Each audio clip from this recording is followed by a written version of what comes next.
नमस्कार, आप देख रहे हैं अपना उत्तर प्रदेश। मैं हूं आपके साथ सचिन चौहान। खबरों में आगे बढ़ेंगे बड़ी खबर के साथ। तो फिलहाल ये बड़ी खबर सामने आ रही है शुभांशु शुक्ला के आगमन को लेकर। लखनऊ में कल उनका आगमन जो होना है उसको लेकर तैयारियां चल रही हैं। सुबह 8:45 पर एयरपोर्ट पहुंचेंगे शुभांशु और उसके बाद मेयर और नगर आयुक्त उनका वेलकम भी करेंगे। खुली जीप में सवार होकर शुभांशु शुक्ला गोमती नगर विस्तार स्कूल पहुंचेंगे और स्कूल के स्वागत परेड और साथ ही 50,000 से ज्यादा छात्र उनका भव्य वेलकम करेंगे। कुछ समय के लिए परिवार से भी मुलाकात हो सकती है। शुभांशु का नागरिक अभिनंदन करके मुख्यमंत्री योगी आदित्यनाथ वो अभिनंदन करेंगे उनका। आपको बता दें कि अपना मिशन पूरा करने के बाद शुभांशु जो है वो लौटे हैं। एक्सपीओम 4 मिशन वो अंतरिक्ष में पहुंचे थे और उसके बाद 18 दिन बाद वो वापस धरती पर लौटे थे।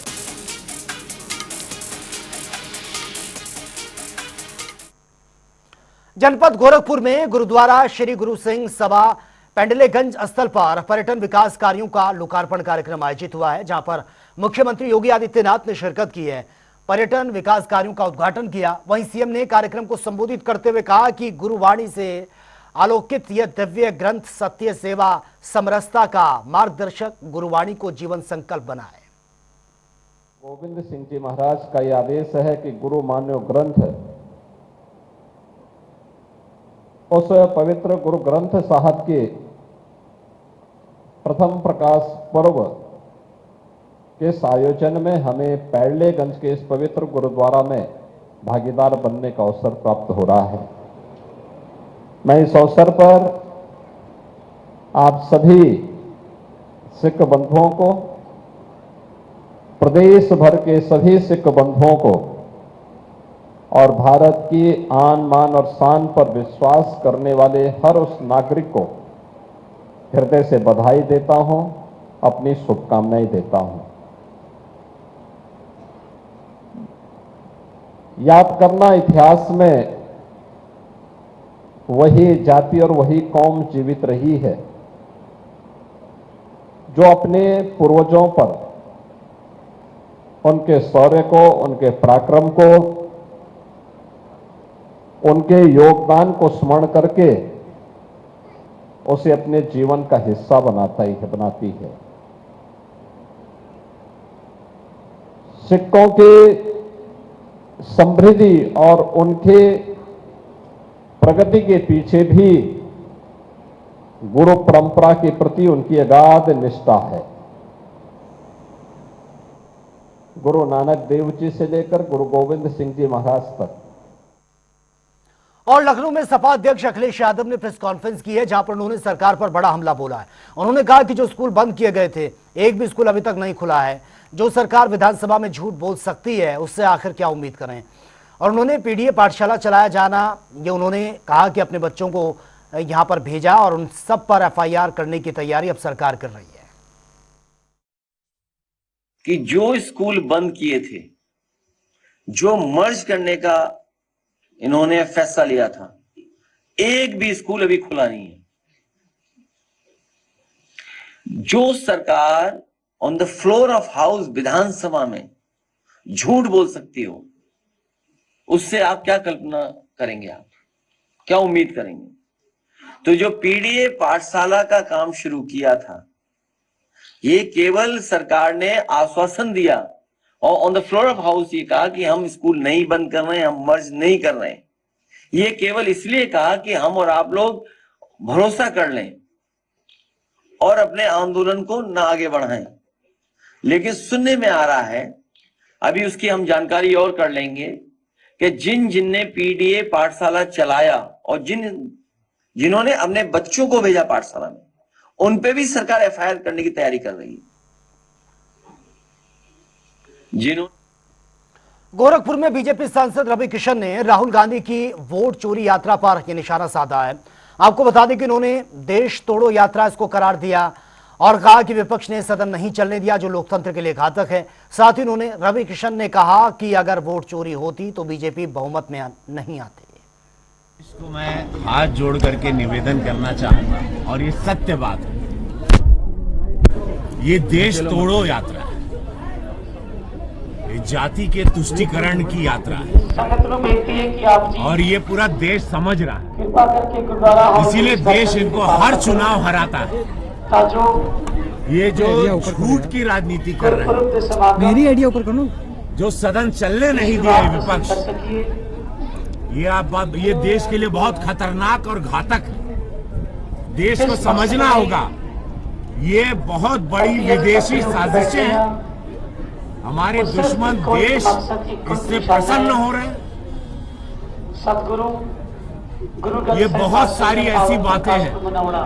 मैं हाथ जोड़ करके निवेदन करता हूं, मैं बार बार कहता हूं, अगर किसी प्रकार की वोट चोरी होती तो भारतीय जनता पार्टी बहुमत की सरकार बनाती। हम लोग 300 साढ़े 300 सीट ले लेते। अरे तो ये बात, ये झूठे आरोप के साथ राजनीति करना, यशस्वी प्रधानमंत्री मोदी जी पे कोई दाग नहीं लगा है तो कैसे उनको हराएं? कैसे 2017 यूपी घातक करें, बिहार को घातक करें, बंगाल, लेकिन देश जानता है, युवा जानती, माता बहनें जानती हैं कि मोदी जी एक निस्वार्थ संत हैं। और ऐसे निस्वार्थ संत पर आरोप लगाना और उनको अपशब्द बोलना, उसका खामियाजा ये विरोधी अगले चुनाव में इतनी बुरी तरह पाएंगे, आप मेरी बात याद रखिए। और विधायक पूजा पाल को लेकर आरोप प्रत्यारोप और सियासत की जो सरगर्मियां हैं वो बढ़ती जा रही हैं। विधानसभा में सीएम योगी की तारीफ करना और फिर अखिलेश यादव का द्वारा सपा से निष्कासित करना इस वक्त सुर्खियां बटोर रहा है। इसके बाद विधायक पूजा पाल ने अखिलेश यादव पर गंभीर आरोप लगा दिए, सनसनी मचा दी है। उनकी हत्या हुई तो अखिलेश यादव जिम्मेदार होंगे, समाजवादी पार्टी जिम्मेदार होगी। अब यह मामला तूल पकड़ रहा है। सपा के प्रदेश अध्यक्ष श्यामलाल पाल ने गृह मंत्री अमित शाह को बकायदा एक पत्र लिखा है और पूजा पाल के बयानों पर आपत्ति जताई और साथ ही सपा के प्रदेश अध्यक्ष ने गृह मंत्रालय से यह मांग की है कि इसकी जांच होनी चाहिए। उन्होंने आगे लिखा कि इस तरह की बयानबाजी और झूठे आरोप पर जो पूजा पाल है वो उसको स्पष्ट करें, इस पर अपना क्लैरिफिकेशन दे और वो बताएं कि उन्हें किससे खतरा है। उनकी सुरक्षा की जिम्मेदारी सरकार की है।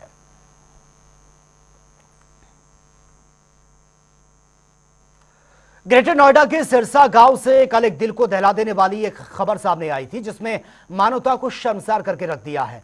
दहेज लोभियों ने बहू को पेट्रोल डालकर जिंदा जला दिया। आपको बता दें कि रूपबास के दादरी की रहने वाली दो बहनें जिनकी शादी एक ही घर में हुई थी और शादी में दहेज की मांग पूरी ना होने पर सास और पति ने मिलकर बहू को पेट्रोल डालकर जिंदा जला दिया था। वहीं मामले में अब पीड़ित की बहन ने आरोपी ससुराल वालों पर गंभीर आरोप ये कल लगाए थे और इसी को लेकर अब लोग जो है सड़कों पर उतरे हैं। मृतक की जो है उसको न्याय की और पीड़ित परिवार को न्याय दिलाने की मांग कर रहे हैं। वहीं ग्रेटर नोएडा में निक्की हत्याकांड का जो मुख्य आरोपी है यानी कि जो हैवान पति विपिन है, पुलिस के साथ मुठभेड़ में गोली लगने से घायल हो गया है और पुलिस के मुताबिक आरोपी हिरासत से भागने की कोशिश कर रहा था, तभी ये एनकाउंटर करना पड़ा। गोली सीधे उसके पैर में लगी है। साथ ही मृतका की जो सास थी जो कल वीडियो में नजर आ रही थी उसको भी अरेस्ट कर लिया गया है। 21 अगस्त 2025 की रात को ग्रेटर नोएडा में थाना कासना में एक ऐसी घटना घटी जिसने पूरे शहर को दहला के रख दिया। आपको बता दें कि निक्की हत्याकांड के मामले में हम बात कर रहे हैं और निक्की हत्याकांड का ऐसा मामला सामने आया जिसने अभी तक सबके होश उड़ा रखे हैं। जी, निक्की की शादी, निक्की और निक्की की बहन की शादी 2016 में थाना कासना में हुई थी। वहीं आपको बता दें कि 9 सालों से दोनों बहनें प्रताड़ना सहन कर रही थी।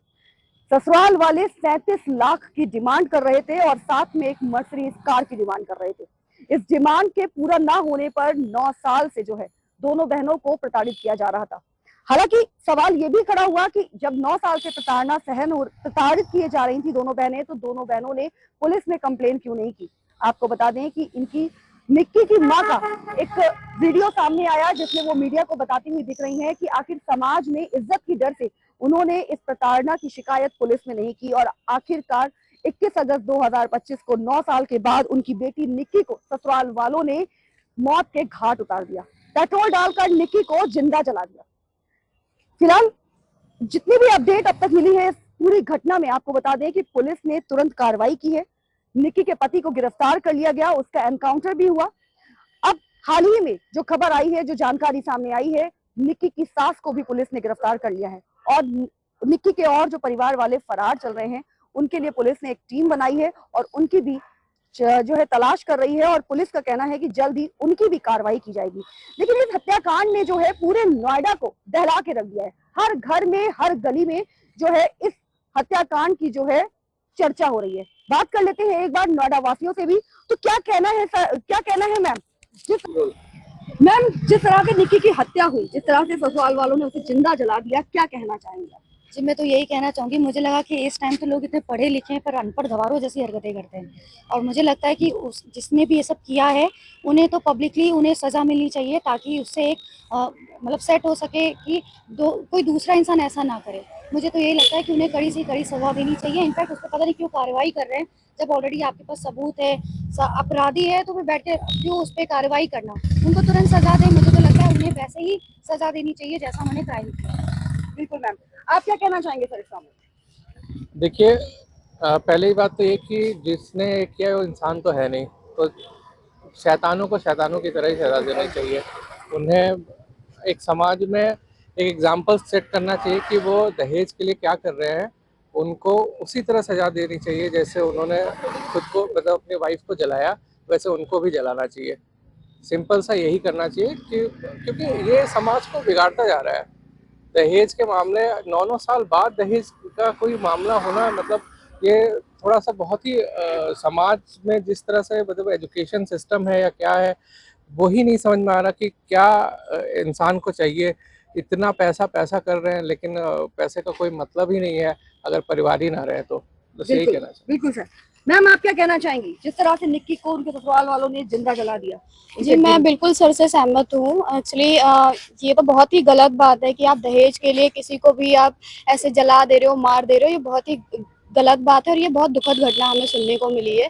ये बिल्कुल भी नहीं होना चाहिए। ये अनएजुकेटेड लोग करते तो भी समझ में आता, पढ़े लिखे लोग भी आजकल कर रहे हैं, औरतों को प्रताड़ित कर रहे हैं डाउरी के लिए। ये बहुत गलत बात है और उन्होंने जो किया है उनको उन्हीं के भाषा में उनको सजा देनी चाहिए थी। जो आरोपी अगर हमारे सामने है तो उनको वैसे ही सजा दो, क्योंकि इसमें कोई भी अभी सबूत छिपा हुआ नहीं है। तो सेम एज उनको पब्लिक में ले जाके सेम उनके साथ भी करो, सो दैट एक एग्जाम्पल सेट हो पाए और आगे से लोग ऐसा ना करें। सो मेरा यही कहना है। बिल्कुल मैम। सर, आप क्या कहेंगे इस मामले में? जैसा कि ये घटना भी मैंने देखी है, सुनी है, बहुत ही निंदनीय घटना है और बहुत ही बेकार घटना है। इस तरह की घटनाएं अगर इसी तरीके से होती रहेगी तो इसका हमारे समाज पर बहुत ही बुरा प्रभाव पड़ेगा। तो हमारी सरकार, प्रशासन, सबको एक साथ मिलकर इस तरह की जो घटनाएं होती हैं इन पे कैसे अंकुश लगा सकते हैं और कैसे लोगों को एजुकेट कर सकते हैं, ताकि वो जो इस तरह की घटनाएं होती है वो कम से कम हो और धीरे धीरे करके ख़त्म हो जाए। तभी हम एक तरक्की के राह पर आगे बढ़ेंगे और इस तरीके से जो हमारे समाज की जो बुराइयां हैं वो ख़त्म हो पाएंगी। तो इस दिशा में सरकार के साथ साथ जनता का भी समर्थन बहुत आवश्यक है और मैं मानता हूं कि सुप्रीम कोर्ट या हाई कोर्ट जहाँ भी ये फैसला जाएगा वहाँ पर दोषियों को कड़ी से कड़ी सजा दी जाएगी। तो थैंक यू सर। हाँ, वेलकम। आप कुछ बोलेंगे सर? देखिए, निक्की हत्या मामले में हमने जनता से भी बात की और आपको बता दें कि जिस तरह से निक्की की हत्या हुई है, जिस तरह से उसके परिवार वालों को पुलिस ने गिरफ्तार किया है, पूछताछ जारी है, कार्रवाई चल रही है, ऐसे में कई सारे खुलासे होने अभी बाकी हैं। कितनी सच्चाई है, कितना क्या कुछ उसके साथ 21 अगस्त को हुआ, ये सारी बातें अभी खुलकर सामने आने बाकी हैं। बाकी पुलिस अधिकारियों से जो हमारी बात हुई है उनका कहना है कि कार्रवाई चल रही है। जल्द से जल्द इस पूरे हत्याकांड का खुलासा पुलिस जो है वो सबके सामने करेगी। बाकी बने रहिए हमारे साथ और देखते रहिए जनता टीवी। मैं जूही श्रीवास्तव, वीडियो पर्सन के साथ, नोएडा। और वहीं नोएडा में दहेज हत्या मामले में सरकार की आलोचना करते हुए कांग्रेस की प्रवक्ता सुप्रिया श्रीनेत का बयान सामने आया। आजादी के 78 साल बाद भी दहेज के लिए महिलाओं की हत्या होती है। ऐसा लगता है कि कानून और सरकार ऐसे मामलों में अपराधियों को बचा रही है। 78 साल बाद आजादी के इस देश में आज भी एक महिला की डाउरी के लिए हत्या हो रही है। मतलब इस देश की बेटियां कहाँ सुरक्षित है? क्या वो अपने घरों में सुरक्षित है? क्या वो दफ्तरों में सुरक्षित है? क्या वो सड़कों पर सुरक्षित है? भ्रूण हत्या होती है इस देश में, ऑफिसों में शोषण होता है, घरों में महिलाएं सुरक्षित नहीं है, उनकी हत्या की जा रही है डाउरी के लिए, कुछ एक लाख लालच रुपयों के लिए। कौन से ये लालची लोग हैं? और क्या हो गया है हमारी कानून व्यवस्था को? ऐसे लोगों को कानून का डर क्यों नहीं है? क्योंकि कहीं ना कहीं कानून जो है या जो सत्ता है वो संरक्षण अपराधी को देते हैं, संरक्षण उन लोगों को देते हैं जो महिलाओं के खिलाफ ऐसे जघन्य अपराध करते हैं आज भी। और मुझे ये कहने में दुख होता है कि आज भी उस हत्यारे, उस दरिंदे की जो फोटो आ रही है वो बीजेपी का पटका पहने हुए। ये कैसे लोग हैं? और क्या इसलिए उसको अभी तक छूट मिली हुई थी? मुझे लगता है महिला अपराध अपने आप में एक बहुत बड़ा विषय है। आधी आबादी का मामला है और इस देश की महिलाएं कहां सुरक्षित है, यह आधी आबादी पूछ रही है। और वहीं हमीरपुर में पति पत्नी के विवाद के बीच पुलिस कस्टडी से भागे एक युवक ने उफनाई यमुना नदी में छलांग लगा दी है। दरअसल अरविंद को पुलिस ई रिक्शा से कोतवाली लेकर जा रही थी और इसी बीच वो पुलिस की नजर से चूकते हुए उतरा और दौड़ते हुए नदी में कूद गया। ये पूरा मामला जो है मीरापुर का बताया जा रहा है, जहां पर अरविंद का अपनी पत्नी से विवाद था, जिसके बाद पत्नी ने पुलिस को कॉल किया और वहीं पुलिस जो है वो पति पत्नी को ई रिक्शे में कोतवाली लेकर जा रही थी, जहां पर युवक ने मौका देखते ही नदी में छलांग लगा दी है।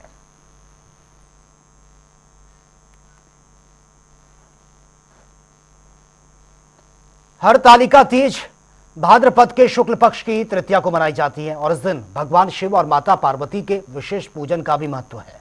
इस दिन सुहागिन महिलाएं जो हैं वो अपनी पति की लंबी आयु और सुख समृद्धि के लिए व्रत रखती हैं। इस बार हरतालिका तीज 26 अगस्त को मनाई जाएगी, जिसे लेकर बाजार पूरी तरह से सज चुके हैं, खरीदारी हो रही है। हालांकि भारी बारिश ने सारे प्लान को बिगाड़ दिया है। संगम नगरी प्रयागराज से हमारे संवाददाता की रिपोर्ट एक बार देख लेते हैं।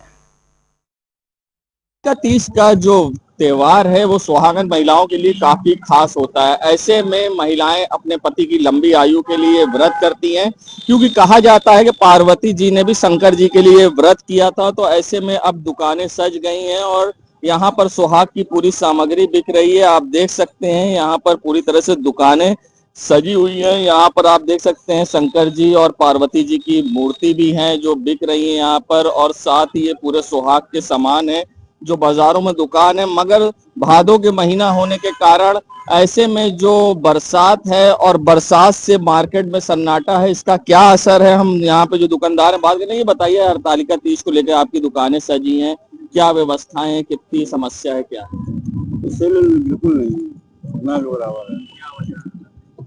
यही बरसात की वजह से क्या पब्लिक चल नहीं पा रही है। खास माना जाता है। बहुत लोग करवा में भी रहते हैं ना, कल तो भीड़ रहेगी, आज नहीं कल रहेगी।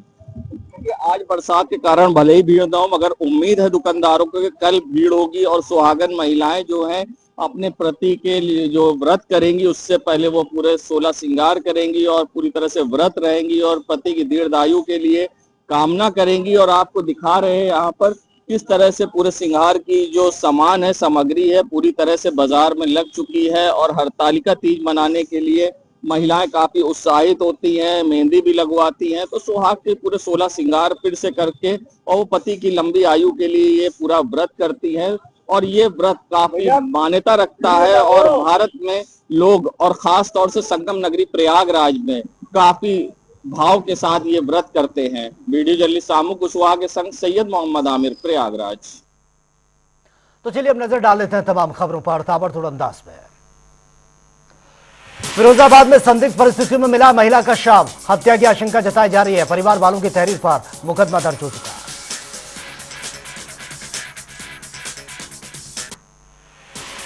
मिर्जापुर में बरियाघाट रामलीला कमेटी के सदस्यों पदाधिकारियों को किया गया सम्मानित। बैठक में कार्यक्रम पर भी चर्चा। प्रसिद्ध विजयादशमी मेला और विशाल देवी जागरण का सफल आयोजन होगा। 5वीं बार मां वैष्णो देवी का पैदल दर्शन करने के लिए निकले हैं नारायण दत्त। इस बार ये उनकी 5वीं यात्रा। 29 दिनों में पूरा करेंगे 1500 किलोमीटर का ये सफर। कानपुर देहात में फिर एक बार रेल हादसा, पटरी से उतरी हैं चलती मालगाड़ी ट्रेन। दिल्ली हावड़ा रूट पर हुआ हादसा। सूचना मिलते ही आनंद फानंद में पहुंचे रेल विभाग के अधिकारी। बुलंदशहर में खुर्जा में बेकाबू पिकअप ने मारी है बाइक सवार दंपत्ति को टक्कर। हादसे में एक की मौत की खबर, 3 साल की मासूम समेत 2 लोग घायल। खुर्जा देहात थाना क्षेत्र के परम डेरी के पास हुआ हादसा। गाजियाबाद में ट्रैफिक पुलिस कर्मी की कार से टक्कर के बाद उपचार के दौरान मौत। बीते 22 अगस्त को हुआ था हादसा। विपिन कुमार के पार्थिव शरीर को लाया गया है पैतृक गांव खुर्जा। बरेली के टिटौली गांव में अपहरण और हत्या के मामले में फरार आरोपियों की गिरफ्तारी की मांग। शिकायती पत्र में 2 लोगों को शामिल होने का दावा। अपहरण के बाद की थी 10 लाख रुपए की फिरौती की मांग। राजधानी लखनऊ के एक निजी हॉस्पिटल की लापरवाही से जच्चा बच्चा की तबीयत बिगड़ गई। परिजनों ने डिलीवरी के लिए भर्ती करवाया था। थाना सीएमओ को दी गई है लिखित में शिकायत। वृंदावन पुलिस को मिली है बड़ी सफलता। 2 बाइक चोर गिरोह का पर्दाफाश किया गया। कब्जे से 11 मोटरसाइकिल बरामद। फरार आरोपियों की तलाश में जुटी है पुलिस। तो फिलहाल इस बुलेटिन में मेरे साथ इतना ही, लेकिन तमाम खबरों के लिए आप बने रहिए जनता टीवी के साथ। नमस्कार।